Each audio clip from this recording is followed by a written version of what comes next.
Yes, of course meditation can help you with anxiety. Today, you'll learn how I used meditation to help. Wait a second. That's not what I was supposed to say. Today I'll show you how I worked with my anxiety using meditation.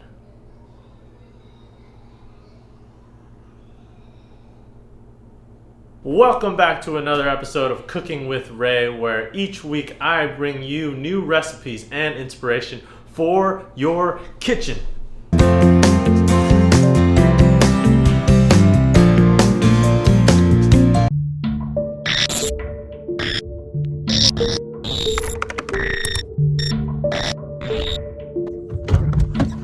First, we have to go get some ingredients.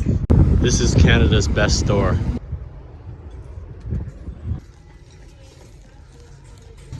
That's one of my favorite.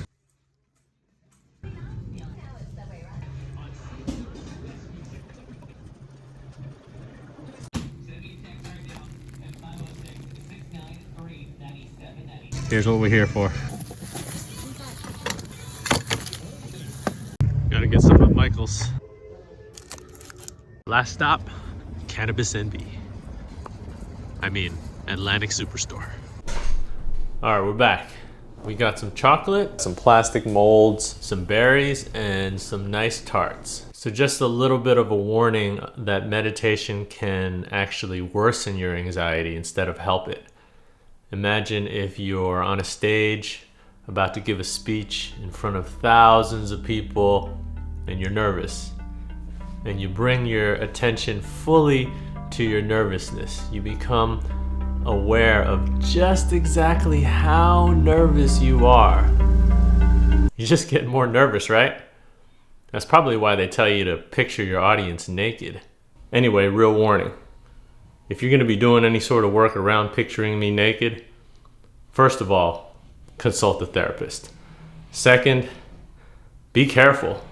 Go slow. If things start to feel scary, back it off a little bit. And lastly, make sure that your meditation practice has a lot of compassion in it.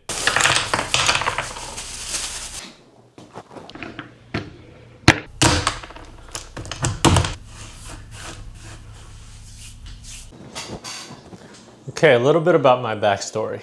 I started meditating a few years ago when I was going through a divorce. So back then I thought that my ex-wife was really passive aggressive, but I didn't actually know what passive aggressive meant, so I Googled it, and then I found out that I was really passive aggressive, and I thought I was screwed because back then, I thought that something like that was part of your personality, so I thought that people couldn't change. I thought I was gonna be like this for the rest of my life. Then I found this YouTube video of this old Chinese dude that said that I could literally change my brain chemistry if I started meditating.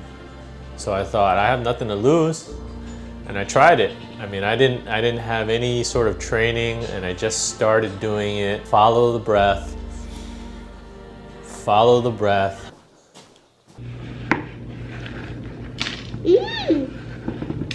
So in the meantime, I was also going through traditional psychotherapy.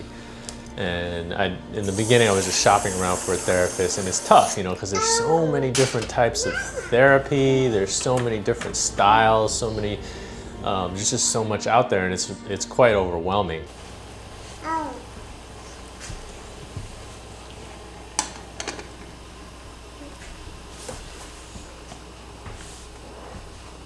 Careful, Bubba, it's hot. I think it was a friend who told me to try something called somatic psychotherapy, and I didn't really know what that was back then, but I jumped on Yelp, and I think I clicked on the first place that I could find, somatic psychotherapy, and I called them.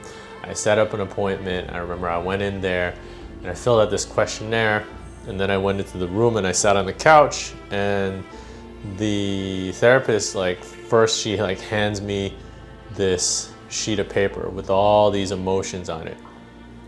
And I remember she told me to close my eyes and to try to tell me how I was feeling, or try to tell her how I was feeling, and to match what I was feeling with something that was on that sheet and tell me where I was feeling it in my body. So I tried.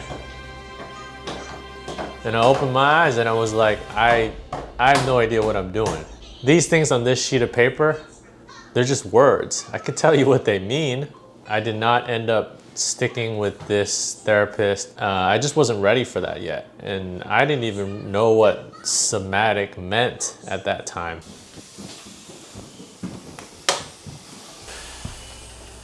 Oh, look at that, look at that.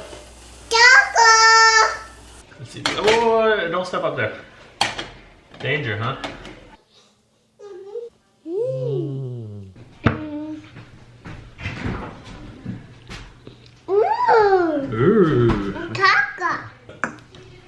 Make sure that we put some grease on this thing.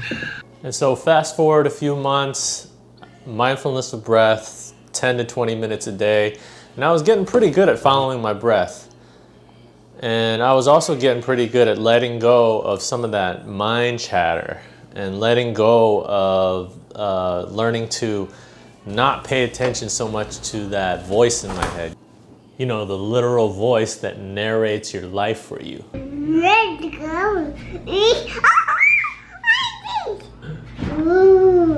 Happy and you know it, clap your hands. So I started feeling things, like my emotions, somatically. And I realized I had all these sensations, like in my neck, and my shoulders, and in my back, in my chest, in my stomach, and in my heart. And then I noticed something very, very disturbing. When I closed my eyes, it felt like there was this large, dark, hard ball in my chest.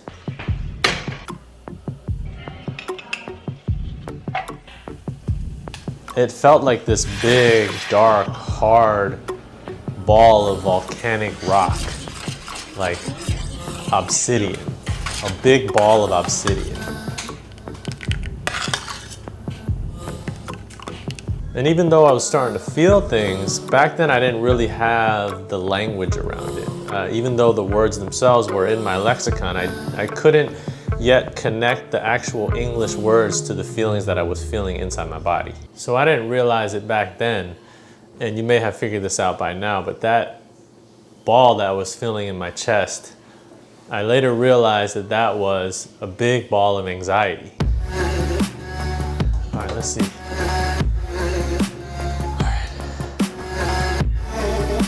And so I would get in my meditation sessions and I would try to follow the breath, but this big ball of anxiety just took over the whole experience.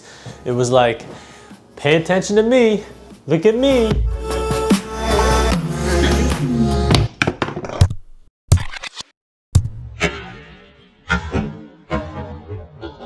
At each end. The chocolate ball should come out very easily. No, you can... Oh. There it goes. You can still do it with half. Oh, the whole... Oh, yeah. I can just do it with half. Oh, yes. Savior. Save me. Let's try to pry it. Is that chocolate? Yeah. Hey, yeah, this does not work at all. How do people do this? A piece. Mm-hmm. This big ball of anxiety kept taking over the entire experience. It was like, look at me, pay attention to me. And so I did. And I don't know, for me it wasn't that scary. Maybe it's because I had been doing all this practice already. What I would do is I would get in my meditation session, I would close my eyes, I would picture this dark ball of anxiety, this dark ball of lead, and I didn't get this from any sort of practice that I knew at the time. I just sort of made it up. Watch out, bub. But what I would do is I would pour hot liquid love on it, liquid magma. I would pour it all over this ball of anxiety, and this ball would start to melt a little bit. And it didn't happen all at once, but day by day, over the course of many months, every time I would meditate, I would get in there and would pour this love all over this ball, and it would start to dissolve. Oh, wait, hold on, let it record. So essentially what I was doing was a practice of self-compassion. And compassion is just what you get when love meets pain. So anyway, I did this for a few months. I kept pouring hot love on this ball of anxiety, and then one day it just dissolved completely. And I was left with this feeling of great presence. And later on, I think that feeling would be best described as contentment. And it was one of the first times in my life that I had experienced contentment. Maybe I'll just put this on SJ's face. On a raspberry?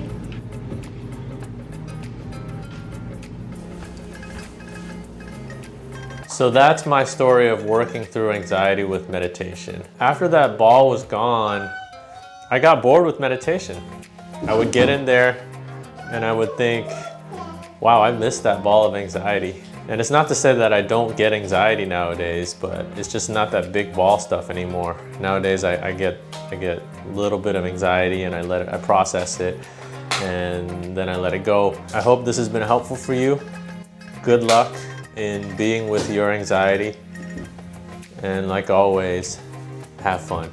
It's like something that came out of SJ's butt. Ew, don't say that.